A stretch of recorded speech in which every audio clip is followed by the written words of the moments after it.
বিস্তীর্ণ এলাকা জুড়ে পেঁয়াজ ফুলের গালিচা। ফুল পরিপক্ক হওয়ায় হাত দিয়ে পরাগায়নে ব্যস্ত শ্রমিকরা।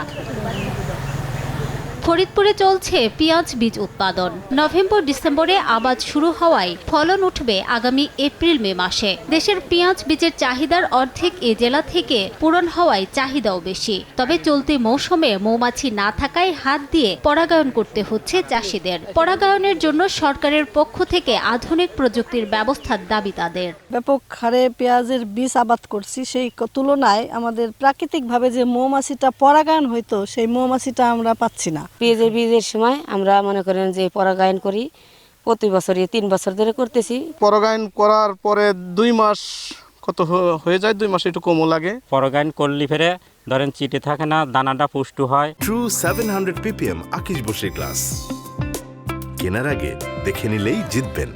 পেঁয়াজ বীজের আবাদ বাড়াতে কৃষকদের সব ধরনের সহযোগিতার আশ্বাস কৃষি বিভাগের। পরাগায়নটা মূলত হচ্ছে পোকার মাধ্যমে হয়ে থাকে, কিন্তু কৃষকেরা যেহেতু বালাইনাশক ব্যবহার করে, তার ফলে যে পোকার যে উপস্থিতিটা অনেক জায়গায় কম। এই জন্য মূলত হ্যান্ড পলিনেশনটা করা হয়, যাতে যে বীজের পরাগায়নটা সঠিকভাবে হয় এবং বীজের গুণগত মান যেন ভালো থাকে। কৃষি বিভাগের তথ্য মতে চলতি মৌসুমে ফরিদপুরে 1865 হেক্টর জমিতে পেঁয়াজ বীজ আবাদ হয়েছে। উৎপাদনের লক্ষ্যমাত্রা নির্ধারণ করা হয়েছে 1100 মেট্রিক টন, যা থেকে বাণিজ্য হবে অন্তত 400 কোটি টাকা।